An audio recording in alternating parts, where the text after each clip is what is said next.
మమకారం అహంకారం మమకారం అహంకారం కేటీఆర్తో ఎలాంటి పంచాయతీ లేదంటున్న కవిత. దయ్యాల జాబితాలో లేరంటూ స్పష్టీకరణ.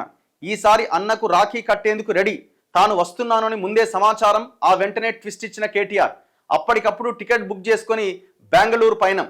ఏం జరుగుతుందో తెలియక అయోమయంలో క్యాడర్. అన్నా చెల్లి ఆధిపత్య పోరు పీక్స్లో ఉందా? బెంగళూరు పోయిండా పెద్ద మనిషి? ఇప్పుడు ఆమె మొన్న ఏదో ఇంటర్వ్యూ చూసిన, నేను ఆ ఇంటర్వ్యూలో కూడా చెప్తున్నారు కదా, ఎస్ నేను ఈసారి ఖచ్చితంగా మా అన్నకి రాఖీ కడతా, పోయినసారి అంటే ఏదో జైల్లో ఉండడం వల్ల కట్టలేకపోయినా, ఈసారి ఖచ్చితంగా కట్టుడే, ఖచ్చితంగా మా మధ్య ఎలాంటి ఇబ్బంది లేదు అని ఆమె చెప్తున్నది. మరి దయ్యాలు భూతాలు అన్నారు కదా, మరి ఏంది ఇది అంటే, నా దయ్యం మా అన్న దయ్యం కాదు అని ఎక్కడో ఇంటర్వ్యూలో చెప్పిందట. వీళ్ళు కొంచెం సెటరైట్ అయ్యిర్రేమో, కవితకి మరి లాకర్ కీ ఇస్తానడేమో అని అందరు అనుకున్నారు.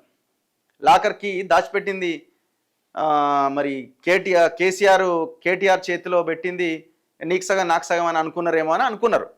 కానీ మళ్ళీ ఏమైందో తెలియదు, మళ్ళీ ఏడా తేడాలు వచ్చినాయో ఏడా ఇదైందో తెలియదు. మళ్ళీ కేటీఆర్ అట ఇక రాఖీ కడతానగా ఆయన బెంగళూరు వెళ్ళిపోయిందట. కేసీఆర్ కుటుంబంలో చెలరేగిన చిచ్చు రాఖీ పండుగతో ముగుస్తుందని ఎదురు చూస్తున్న బీఆర్ఎస్ కార్యకర్తలు కేసీఆర్ అభిమానుల ఆశలను పార్టీ వర్కింగ్ ప్రెసిడెంట్ కేటీఆర్ చిదిమేశారు. చాలా కాలంగా కేటీఆర్ కవిత మధ్య ఆధిపత్య పోరు జరుగుతున్నదని రాష్ట్ర వ్యాప్తంగా చర్చ ఉన్నది. సొంత క్యాడర్ కూడా దీన్ని నమ్ముతున్నది. అయితే కేటీఆర్తో తనకు ఎలాంటి పంచాయతీ లేదని, తాను చెప్పిన దయ్యాల జాబితాలో ఆయన లేరని కవిత ఇటీవల ఒక టీవీ ఛానల్ ఇంటర్వ్యూలో కుండబద్దలు కొట్టారు. కొన్నాళ్ల క్రితం ఇచ్చిన మరో ఇంటర్వ్యూలో కూడా దాదాపు ఇలాంటి క్లారిటీనే ఇచ్చారు. శనివారం రాఖీ పండుగ ఉండడంతో తాను ఇంటికి వెళ్లి రాఖీ కడతానని ముందే సమాచారం ఇచ్చారు. ఆ మెసేజ్కు రిప్లై ఇవ్వని కేటీఆర్ అప్పటికప్పుడే టికెట్ బుక్ చేసుకుని బెంగళూరు ఫ్లైట్ ఎక్కారు. రక్తం పంచుకొని పుట్టిన చెల్లెలు రాఖీ కడతానని ముందే సమాచారం ఇచ్చిన కేటీఆర్ ముఖం చాటేసి బెంగళూరుకు, అక్కడి నుంచి మరో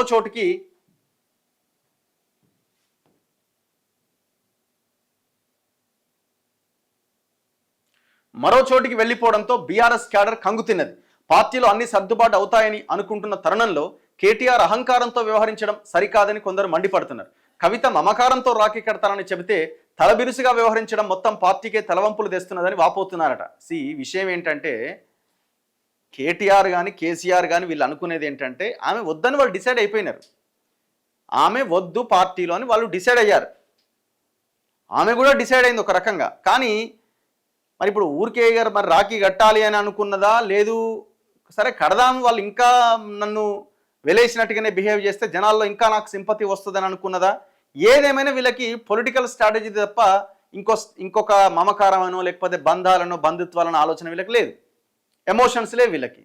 అల్టిమేట్గా ఇది పొలిటికల్ స్ట్రాటజీలో భాగంగానే కవిత రాఖీ కడతా అని చెప్పి ఉండొచ్చు. ఆయన నువ్వు నాకు రాఖీ కట్టినావంటే మళ్ళీ జనాల్లో వీళ్ళంతా ఒకటే రండి, మళ్ళీ భావన ఎందుకు, పోయిందాని అటే పో, మళ్ళీ నా దగ్గరికి వచ్చుడేంది, మళ్ళీ మాతో కలిసి ఉండేందని, మళ్ళీ మా పార్టీలోకి వచ్చుడేందని కేటీఆర్ దాన్ని కొట్టిపారేసింది అనమాట. అంటే ఆమె వస్తానన్న దాన్ని కొట్టిపారేస్తూ ఆయన బెంగళూరుకి వెళ్ళిపోయిందట. అంటే వాళ్ళు డిసైడెడ్గా ఎట్లాగో వెళ్ళిపోయింది, కావలసినంత బదనాం చేసింది, మేము సైలెంట్గా ఉండి ఆమె రాజకీయంగా ఆమె ఇది లేకుండా ఆమె చేసేసినాం, ఇంకా మళ్ళీ తీసుకొని మళ్ళీ దగ్గర చేసి మళ్ళీ ఇంకోటి చేసినాం అనుకో మళ్ళీ ఇబ్బంది అవుతుంది అని వాళ్ళు భావించారు. కాబట్టి కేటీఆర్ అస్సలే వద్దు, మళ్ళీ కలవడమే కుదరదని బెంగళూరు వెళ్ళిపోయి ఉంటాడు. గత కొంతకాలంగా కేసీఆర్ కుటుంబంలో కలహాలు మొదలైనవి. ఇప్పటికీ ఆస్తి పంపకాల తేడాలతో కేటీఆర్ కవిత మధ్య పంచాయతీ నడుస్తున్నదని విస్తృత ప్రచారం జరుగుతున్నది.